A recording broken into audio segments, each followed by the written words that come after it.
शनिवार की रात मुझे लगता है कि हम सब के लिए बहुत भारी थी, जब एसपीओ इशफाक और उनके छोटे भाई उमरजान पर कायराना आतंकी हमला हुआ और हम सबको सूचना मिली थी। मन व्यथित था। बाद में मुझे बताया गया कि इशफाक शहीद हो गए। मैं ईश्वर से उनकी उम्र मांग रहा था, लेकिन सुबह से पहले उनके जाने की दुख भरी खबर मिली। दोनों भाई कल रविवार को जो सब इंस्पेक्टर के एग्ज़ाम्स हुए उसकी तैयारी कर रहे थे और उनका रविवार को पेपर था। आतंकवादियों ने एक परिवार का भविष्य छीन लिया और एक परिवार ने अपने हृदय के टुकड़ों को खो दिया। जम्मू कश्मीर पुलिस ने अपने एक बहादुर सिपाही को खोया और मां भारती ने अपने 2 लाल खो दिए। स्वाभाविक रूप से मैं भी व्यथित हूँ, अनेक लोग व्यथित हैं, लेकिन हम निराश नहीं हैं। अभी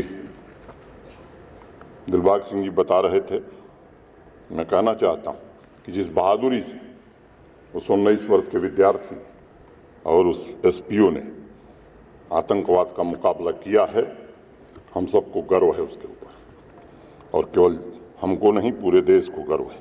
और मुझे लगता है कि वक्त आ गया है कि उनके आंसुओं का हिसाब करना ये हम सब की प्राथमिकता होनी चाहिए। एक एक रक्त की बूंद जो जमीन पर गिरी है, मैं समझता हूं कि जम्मू कश्मीर को आज पुलिस को खास तौर से और हमारे सुरक्षा बलों को सौगंध लेनी ही चाहिए कि इसका बदला जितना जल्दी हो हिसाब पूरा कर लिया जाना चाहिए। उस परिवार का पालन पोषण, जैसा हमारे डीजीपी साहब ने कहा, ये प्रशासन की जिम्मेदारी है। मौत का कोई मुआवजा नहीं होता है, ये हम सब जानते हैं, लेकिन एक भरोसा उन लोगों को जो आतंकवाद के खिलाफ लड़ रहे हैं, एक भरोसा उन लोगों को जो जम्मू कश्मीर में भारत के तिरंगे को बराबर ऊंचा रखना चाहते हैं, ऐसे लोगों के लिए प्रशासन किसी भी सीमा तक जाने के लिए तैयार है।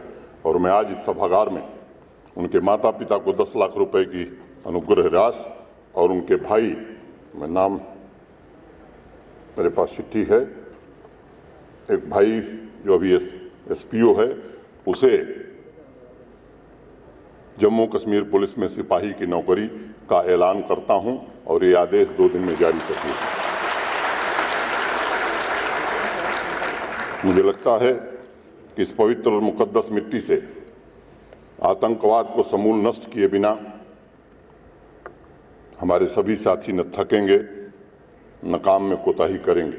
आज के इस विशेष कार्यक्रम में मैं देश की रक्षा के लिए अपने प्राणों का बलिदान देने वाले जम्मू कश्मीर के बहादुर जवानों, अर्धसैनिक बलों के जवानों और आर्मी के बहादुर जवानों और उन सभी शहीदों को सत सत नमन करता हूं और उनके परिजनों को भी प्रणाम करता हूं। पिछले कई दशकों से जम्मू कश्मीर पुलिस हो, हमारे सीएपीएफ के जवान हों, सेना के बहादुर जवान हों, जिस तरह से पड़ोसी मुल्क द्वारा प्रायोजित आतंकवाद के खिलाफ लड़ रहे हैं, वो हमारी सामूहिक शक्ति को दर्शाता है, केवल जम्मू कश्मीर की नहीं बल्कि पूरे देश की सामूहिक शक्ति को।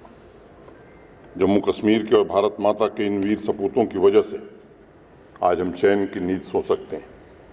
इन पराक्रमी वीरों के धैर्य और शौर्य की वजह से मैं मानता हूं कि जम्मू कश्मीर तरक्की की नई रफ्तार और विकसित राज्यों से कंधे से कंधा मिलाकर चलने के लिए सक्षम बन सका है। मैं कहूं कि जहां सिविल एडमिनिस्ट्रेशन के लोग इस काम में लगे हैं, लेकिन जब तक हमारे पुलिस के बहादुर जवान अपना ये बलिदान न देते, मैं समझता हूं जमीन पर कोई काम हो नहीं सकता था। उनकी शहादत और आतंक को समूल नष्ट करने के लिए मुझे लगता है कि उनकी शहादत हमें अनवरत प्रेरणा देती रहेगी और तरक्की के हमारे संकल्प को और मजबूत करेगी, ऐसा मुझे पूरा विश्वास है।